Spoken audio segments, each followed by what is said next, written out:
After more than 23 years on death row, Roy Lee Ward was executed by lethal injection at the Indiana State Prison. In this video, we'll uncover what happened, his last meal, and his last words. On the morning of July 11, 2001, in the small town of Dale, Indiana, 15-year-old Stacy Lynn Payne was at home, getting ready to leave for her summer job. Her 14-year-old sister Melissa was napping upstairs, and their parents had already left for work. It was supposed to be a normal day, but it wasn't. Because that morning, 24-year-old Roy Lee Ward walked up to the Payne home pretending to look for his missing dog. He begged Stacy to help him and convinced her to let him inside. But the moment the door closed behind him, something changed, and Stacy realized too late that she had made a terrible mistake. Upstairs, Melissa was jolted awake by the sound of her sister's screams. She rushed to the top of the stairs and saw a man pinning Stacy to the ground. Terrified, Melissa fled to her parents' room and dialed 911. As she spoke to the operator, she could hear her sister's voice. Stacy was crying, begging him to stop. And then came Roy's voice, cold and flat. "You better be quiet." The town marshal got there fast, and he found Roy in the doorway, soaked in sweat and holding a pocket knife in hand. The marshal pulled his weapon and shouted for him to get down, and Roy immediately dropped without a fight and said, "I didn't do anything." But the truth was just a few steps away. Inside, Stacy lay on the kitchen floor, nude from the waist down and soaked in blood. Her body was still, barely alive, but she couldn't speak. When the marshal asked questions, she could only nod. An ambulance rushed her to the hospital, but the damage was almost beyond what doctors could process. Her throat had been cut so deep it exposed her windpipe, her wrist was slashed clean to the bone, and the stab wounds in her vaginal area pointed to something even darker. Later, testing would confirm it. Her DNA was found on Roy's genitals. The local hospital wasn't equipped to handle such injuries, so they airlifted her by helicopter to the University of Louisville Hospital, clinging to life. She made it there alive, but not for long. Just 5 hours after Roy forced his way into her home, Stacy passed away. The autopsy would later confirm the horror. Her body showed 18 separate blunt force injuries, each one telling part of the story. 5 days later, on July 16th, prosecutors formally charged Roy with murder and announced they would seek the death penalty, pointing to 4 aggravating factors. He had intentionally killed Stacy while raping her. The murder happened while committing another sexual assault. He was already on probation for a felony burglary when he carried out the murder. And lastly, prosecutors argued that Stacy had been mutilated and tortured while she was still alive. They added and deviant conduct charges as well, sealing the case as one of the most disturbing the county had ever seen. In a town as small as Dale, with a population of just over 20,000 at the time, violence like this didn't happen. So when Stacy was killed, the story spread fast. Newspapers ran headline after headline, and local news stations covered every detail. It was almost impossible to live in Spencer County and not hear about it. A candlelight vigil for Stacy drew nearly 1,200 people, and more than 500 people filled the church for her funeral. But the sadness wasn't the only thing people carried. The rage was just as strong. When Roy appeared in court, a crowd filled the rotunda, yelling at him until the judge had to order them to calm down. With emotions running so high, Roy's lawyers tried to move the trial out of Spencer County.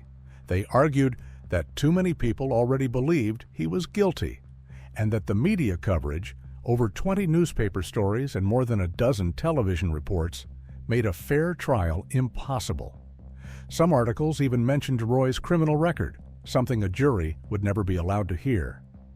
The court did consider the request, but ultimately decided the case would stay in the very county where the crime had shaken so many lives. That decision made jury selection nearly impossible. By October 2002, when the process began, more than 80% of potential jurors admitted they had already heard about the case.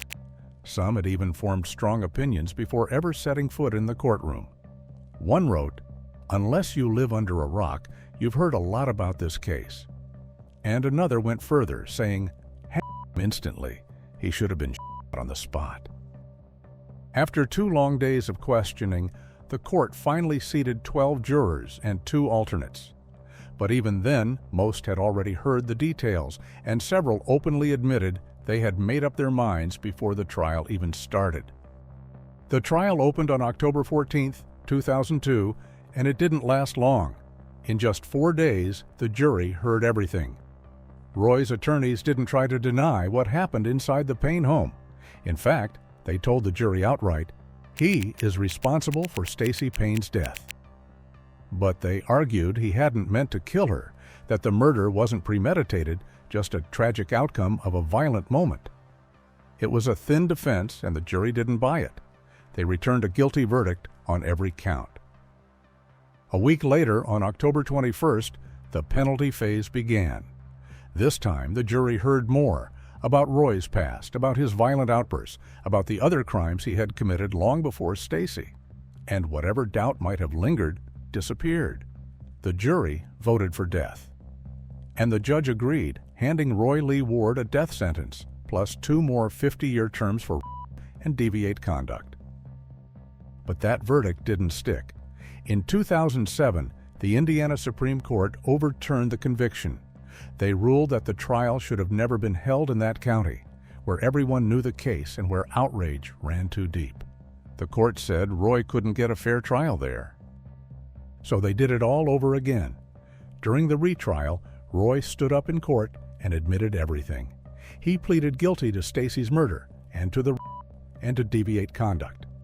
The same Payne that had shaken Dale returned to the courtroom, and the jury delivered the same answer.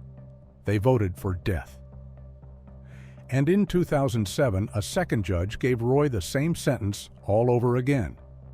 From there, Roy began the slow march of death row. He spent 23 years filing one appeal after another, hoping for a way out, but every effort failed.